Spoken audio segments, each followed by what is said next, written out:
wabarakatuh.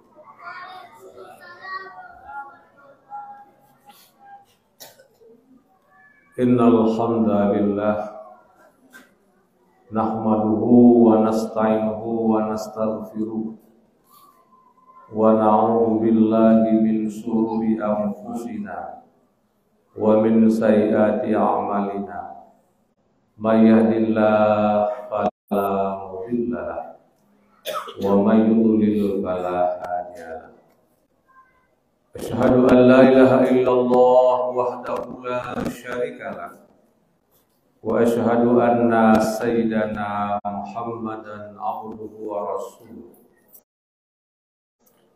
Allahumma shalli wa sallim ala hadzal nabiyil karim sayyidina Muhammad wa ala alihi wa sahbihi ajma'in.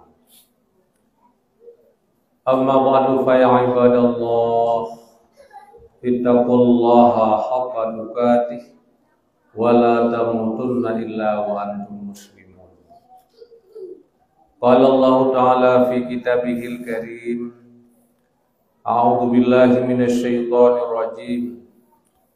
Zuyyina lin-nasi hubbus syahawati minan nisa'i wal banin wal qanatiril muqantarati minaz zahabi wal fiddah wal khailil musawwamati wal an'ami wal harth. Zalika mata'ul hayatid dunya wallahu 'indahu husnul ma'ab. Kaum muslimin, Bapak Ibu sidang jamaah Isya, Tarawih serta Witir yang dimuliakan Allah Subhanahu wa taala, guru-guru kami, orang tua kami yang kami muliakan. Marilah sama-sama kita awali kajian pada malam yang berbahagia ini. Tentunya kita menyampaikan segala puji serta syukur kepada Allah Subhanahu wa taala atas segala rahmat serta nikmatnya kepada kita sekalian. Selanjutnya selawat dan salam mari sama-sama pula kita sanjung sajikan kepada junjungan besar Nabi Muhammad sallallahu alaihi wasallam, kepada keluarga dan sahabat beliau sekalian. Hadirin sidang jamaah yang dimuliakan Allah Subhanahu wa taala, timbul satu pertanyaan. Kenapa kita umat muslim diwajibkan berpuasa? Salah satu hikmahnya adalah untuk melawan hawa nafsu. Kita sering mendengar di berbagai macam ceramah, ketika Allah menciptakan akal, Allah berfirman kepadanya, "Ya aqlu man anta wa man ana." Duhai akal, siapa kamu dan siapa saya? Akal itu menjawab, saya adalah hambamu yang lemah, abduka dhaif. Engkau adalah Allah Tuhanku yang maha perkasa. Akal menjawab dengan penuh ketulusan di hadapan Allah Subhanahu wa taala. Ketika Allah selesai menciptakan hawa nafsu, Allah pun berfirman kepadanya, "Ya nafsu man ana wa man anta." Siapa kamu dan siapa saya? Nafsu dengan sombong menjawab, "Ana, anta, anta." Saya ya saya, kamu ya kamu. Ketika itu Allah membakar nafsu itu dalam lautan lapar. Setelah pembakaran itu, Allah pun membangkitkan kembali dan bertanya kepadanya, "Ya nafsu, sekarang siapa saya, siapa kamu?"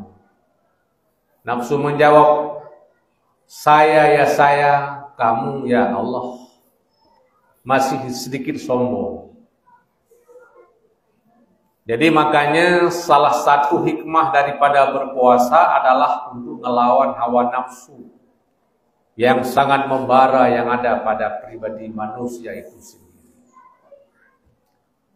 Bapak Ibu muslimin yang dimuliakan Allah Subhanahu wa taala, nafsu itu, syahwat itu, keinginan itu, kita ingin memiliki segala-galanya. Apa saja yang ada di langit dan apa saja yang ada di bumi ingin dimiliki oleh manusia. Itulah manusia. Ketika manusia punya satu rumah, ingin punya satu rumah lagi. Ketika punya satu istri, ingin punya satu istri lagi. Ketika punya satu mobil, ingin punya satu mobil lagi. Bahkan apa yang sudah kita punya tidak merasa cukup. Ingin meraih yang lebih banyak lagi. Itu adalah manusia. Dan itu adalah fitrahnya manusia memang seperti itu. Allah Subhanahu wa taala berfirman dalam Al-Quran, dalam surah Ali Imran. Ayat yang ke-14 yang sudah saya bacakan tadi. Zuyyina lin-nasi hubbus syahawati minan nisa'i wal banin. Dihiaskan akan manusia untuk mencintai berbagai macam keinginan.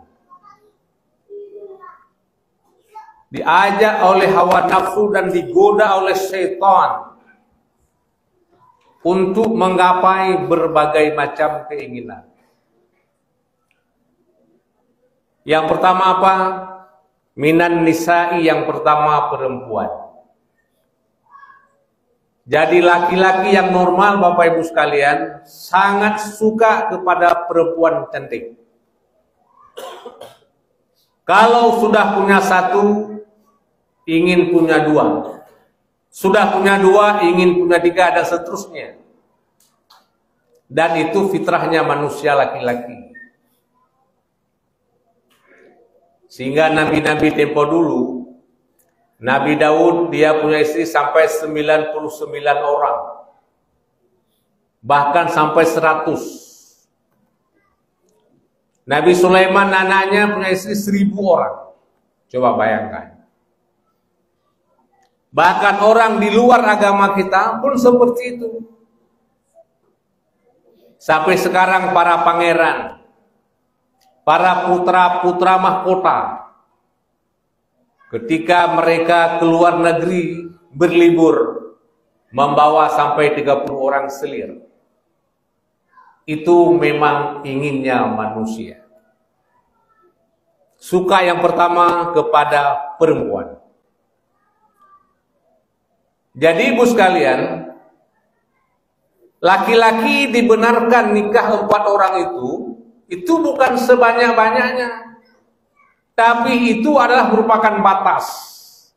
Sebelumnya boleh daripada itu, sehingga dibatasi oleh Nabi Muhammad SAW, kita hanya boleh kawin 4 orang.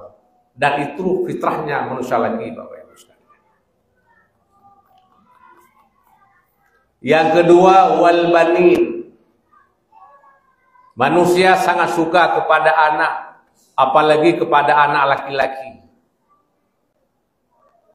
Kenapa? Karena dia merupakan ahli waris, orang yang menyambung keluarganya di masa-masa hadapan. Apakah dia sebagai pejabat, dia sebagai orang kaya, dia sebagai ulama, dia sangat menginginkan dan cintanya kepada anak laki-laki, juga kepada anak perempuan. Yang ketiga, wal qanatiril muqantarah. Manusia sangat suka kepada harta yang banyak, kepada harta yang bertumpuk-tumpuk. Kalau sudah punya toko, punya tempat, ingin punya kebun kelapa sawit lagi. Sudah punya mobil 1, ingin punya 2. Bahkan tidak pernah merasa cukup yang namanya manusia. minaz zahabi wal fiddah. Kekayaan itu adalah daripada emas dan perak. Manusia sangat suka kepada emas, suka kepada perak, suka kepada intan berlian, dan berbagai macam hiasan lainnya. Sekarang sedang viral istri para pejabat.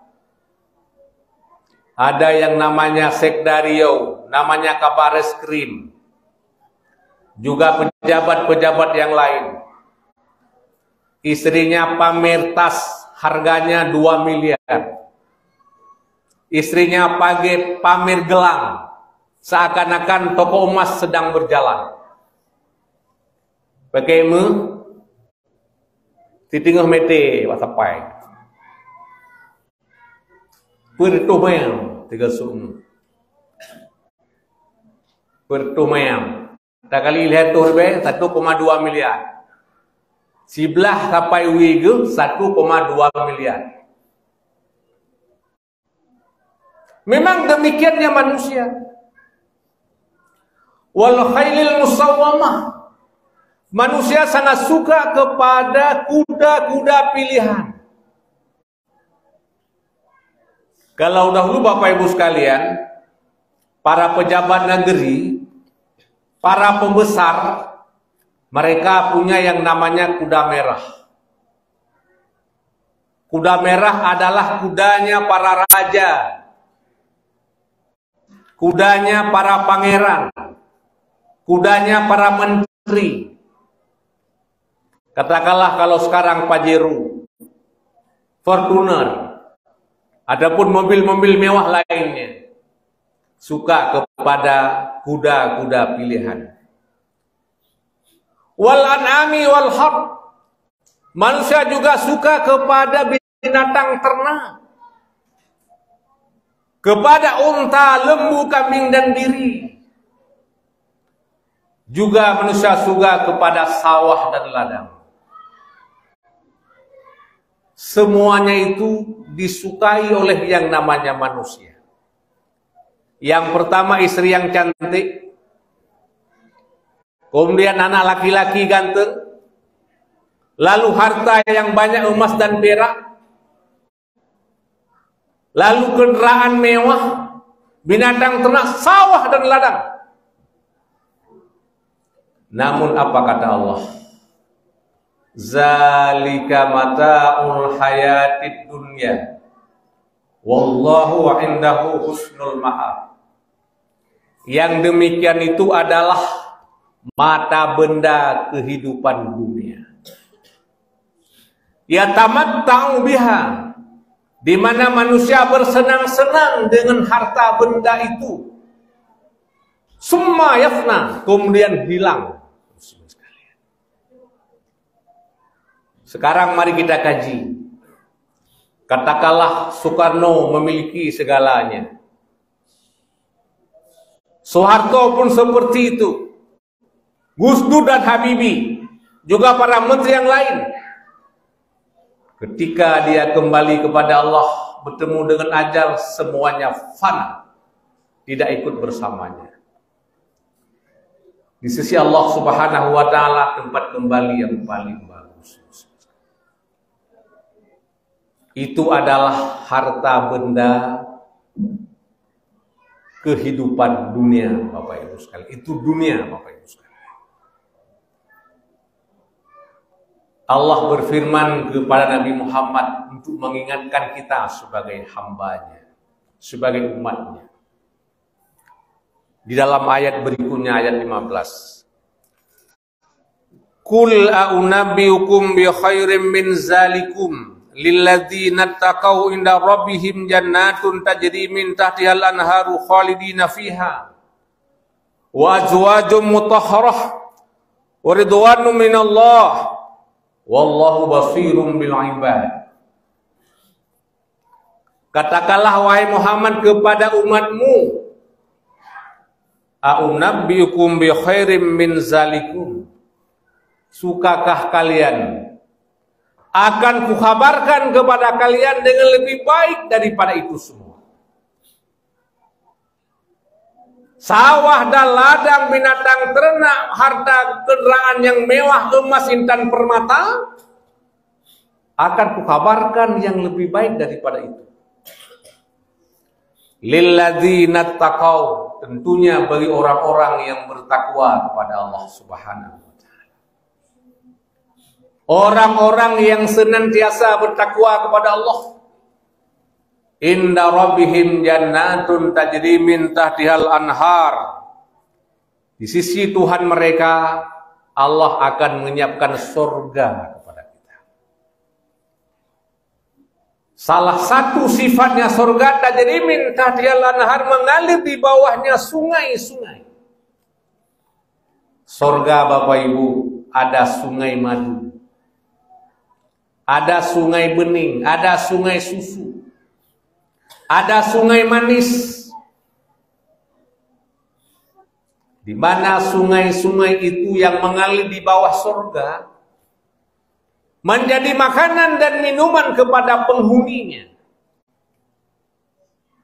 Khalidina fiha, mereka pun kekal di dalamnya.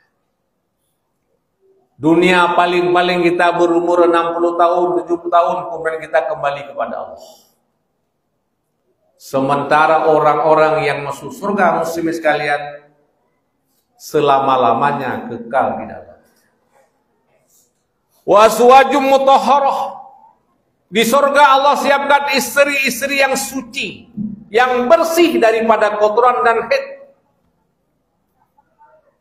Masing-masing seorang laki-laki akan mendapatkan 70 orang istri.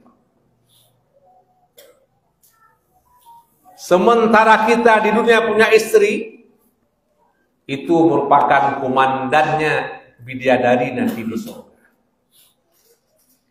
Sehingga Bapak Ibu, ibu-ibu jangan susah, jangan risau.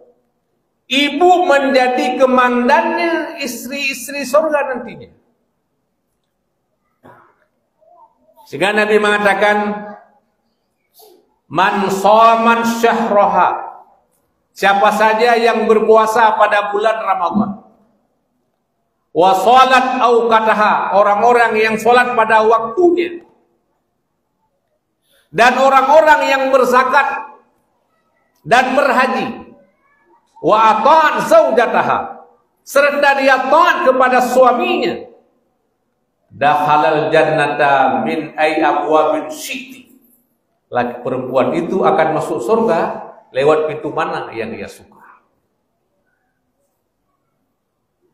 Makanya Bapak Ibu sekalian, setaat apapun istri, dia soleh, sholat berjamaah, bahkan datang ke masjid, dia puasa Senin Kemis, dia membaca Al-Quran khatam 1 bulan sekali, dia bersedekah, bahkan dia banyak bersedekah, namun dia bertingkah dengan suaminya, haram kepadanya mendapat surga.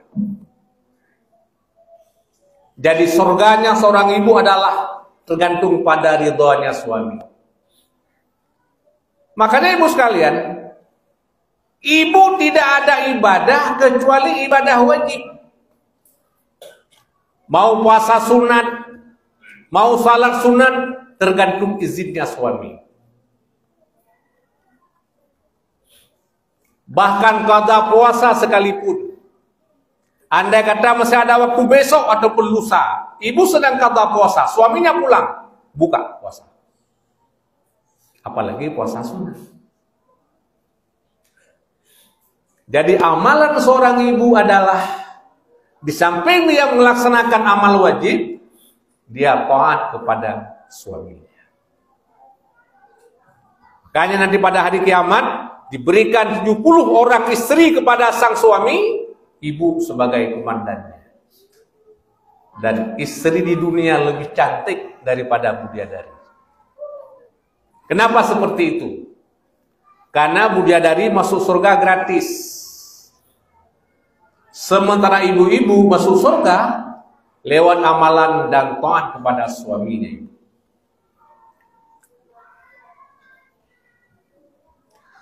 Waridwanu minallah, dan kita mendapat ridha daripada Allah Subhanahu wa taala.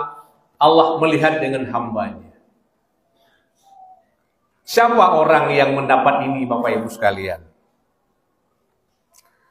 Alladzina yaquluna rabbana innana amanna faghfir lana dzunubana wa qina azabannar. Yaitu orang-orang yang selalu berdoa kepada Allah. Ya Tuhanku, innana amanna, sesungguh kami beriman kepadamu dan kepada Rasulmu. Faghfir lana dzunubana, maka ampunkanlah dosa kami. Wa qina azabannar, dan bebaskan kami daripada neraka. Siapa lagi, Pak? Yang pertama orang yang sabar, as-sabirina, orang yang sabar. Makanya sabar, Bapak Ibu, ada 3. Yang pertama sabar dalam ketaatan. Macamnya kita mau berpuasa pada hari ini, besok, kemarin cuaca sangat panas, kita bersabar sehingga puasa kita tamat khatam pada hari ini. Yang kedua sabar ketika menghadapi maksiat.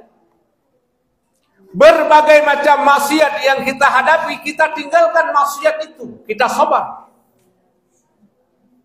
Kemudian yang ketiga sabar daripada musibah. Alladzina idza asabatuhum musibah qalu inna lillahi wa inna ilaihi raji'un. Siapa saja yang ditimpa musibah hanya berkata inna lillah, sungguhnya datang daripada Allah dan kepada Allah juga akan kembali. Siapa lagi? Kemudian wasindiqin, orang-orang yang benar. Benar dalam perkataan, benar dalam iman, yang paling penting Bapak Ibu sekalian. Kemudian wal qanitin, orang yang taat kepada Allah. Kemudian yang keempat wal munfiqin, orang yang menginfakkan hartanya kepada Allah Subhanahu wa taala. Bicara masalah infak, Bapak Ibu sekalian, infak di ketika kaya dan infak di ketika miskin. Makanya di ayat yang lain Allah berfirman, siapa orang takwa itu? Orang takwa itu adalah alladzina yufikuna fis sarra'i wad dharra. Orang bertakwa adalah orang yang menginfakkan hartanya ketika lapang dan ketika miskin. Kaya kita bersedekah, miskin pun kita bersedekah. Itu orang-orang yang takwa. Yang terakhir, wal mustaghfirina bil ashar. Penghuni surga adalah orang yang selalu beristighfar pada waktu sahur. Ini Ibu sekalian, Bapak yang berbahagia, amalan yang sangat mudah, murah, tidak bermodal. Kalau bulan-bulan yang lain jarang-jarang kita bangun sahur. Tapi sekarang kita bangun sahur. Ketika ibu istri sedang menyiapkan masakan kepada kita untuk makan sahur, kita menempatkan diri sambil berwudu seraya beristighfar kepada Allah. Astagfirullah, astagfirullah, astagfirullah, astagfirullah. Itu ibadah sahur. Itu ibadah sahur. Kenapa itu? Nabi mengatakan dalam satu hadis, ketika tiba sepertiga malam pada waktu sahur, Allah turun ke langit dunia dan berfirman dengan 3 macam. Apa firman Allah kepada kita hambanya pada sepertiga malam yang terakhir? May yad'uni fastajiblah. Siapa saja yang berdoa kepadaku, pasti ku terima doanya. Wa may yas'alani fa'atihi. Siapa saja yang meminta kepadaku, pasti kuberikan permintaannya. Dan siapa saja yang mohon ampun kepadaku, pasti akan kuampunkan dosa-dosanya pada waktu sahur. Makanya ya Allah berfirman di sini, wal mustaghfirina bil ashar, yaitu orang-orang yang beristighfar kepada Allah pada waktu sahur, itulah orang-orang yang akan bernikmat-nikmat di dalam surga nantinya. Bahkan di surah Az-Zariyat Allah pun berfirman, wabil asharihum yastaghfirun. Pada waktu sahur mereka selalu beristighfar kepada Allah Subhanahu wa taala. Itulah orang yang akan bernikmat-nikmat di dalam surga Allah Subhanahu wa taala. Semoga bermanfaat. Insyaallah nanti subuh akan kita lanjutkan ayat-ayat berikutnya yang menyangkut dengan waktu sahur. Subhanakallahumma wa bihamdika asyhadu an la ilaha illa anta nastaghfiruka wa atubu ilaika. Wassalamualaikum warahmatullahi wabarakatuh.